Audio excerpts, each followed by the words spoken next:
राधे राधे। सबसे बड़ा पुण्य। एक राजा बहुत बड़ा प्रजापालक था, हमेशा प्रजा के हित में प्रयत्नशील रहता था। वह इतना कर्मठ था कि अपना सुख ऐशो आराम सब छोड़कर सारा समय जन कल्याण में ही लगा देता था। यहाँ तक कि जो मोक्ष का साधन है अर्थात भगवत भजन, उसके लिए भी वह समय नहीं निकाल पाता था। एक सुबह राजा वन की तरफ भ्रमण करने के लिए जा रहा था कि उसे एक देव के दर्शन हुए।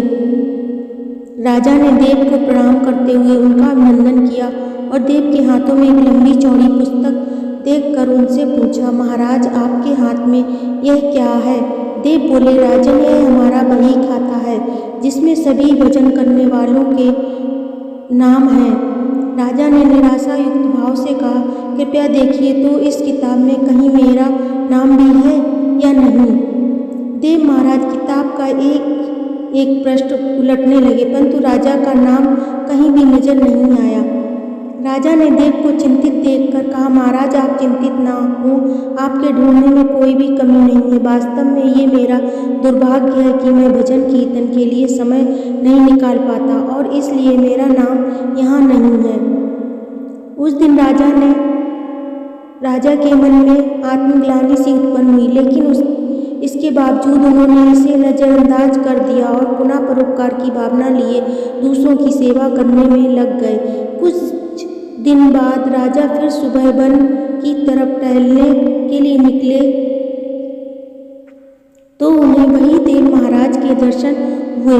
इस बार भी उनके हाथ में एक पुस्तक थी। इस पुस्तक के रंग और आकार में बहुत भेद था और यह पहली वाली से काफ़ी छोटी भी थी।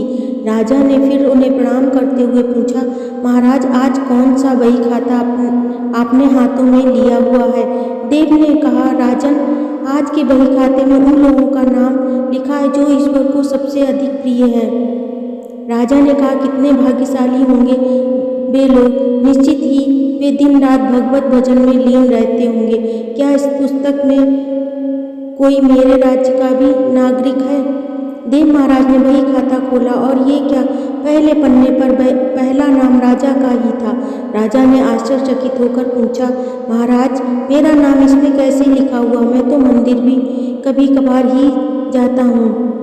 देव ने कहा, राजन इसमें आश्चर्य की क्या बात है? जो लोग निष्काम होकर संसार की सेवा करते हैं, जो लोग संसार के उपकार में अपना जीवन अर्पण करते हैं, जो लोग मुक्ति का लोक भी त्याग कर प्रभु के निर्बल संतानों की सेवा सहायता में अपना योगदान देते हैं, उन त्यागी महापुरुषों का भजन स्वयं ईश्वर करता है। हे राजन तू मत पछता कि तू पूजा पाठ नहीं करता, लोगों की सेवा कर, तू असल में भगवान की ही पूजा करता है।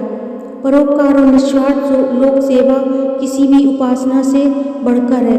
देव ने वेदों का उदाहरण देते हुए कहा, कुर्वन्नमे कर्माणि जिजीविषेचना समाएवंता नयांतो अस्ति व कर्म लिप्ते नरे।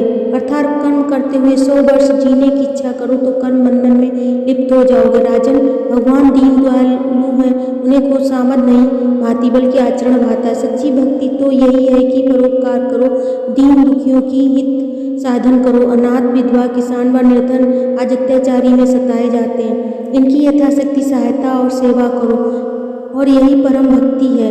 राजा को आज देव के माध्यम से बहुत बड़ा ज्ञान मिल चुका था और अब राजा भी समझ गया कि परोपकार से बड़ा कुछ भी नहीं है और जो परोपकार करते हैं वही भगवान के सबसे प्रिय होते हैं। जो व्यक्ति निस्वार्थ भाव से लोगों की सेवा करने के लिए आगे आते हैं, परमात्मा हर समय उनके कल्याण के लिए यत्न करता है। हमारे पूर्वजों ने कहा भी है, परोपकाराय पुण्याय भवति, अर्थात दूसरों के लिए जीना, दूसरों की सेवा को पूजा समझकर कर्म करना, परोपकार के लिए अपने जीवन को सार्थक बनाना है, सबसे बड़ा पुण्य है।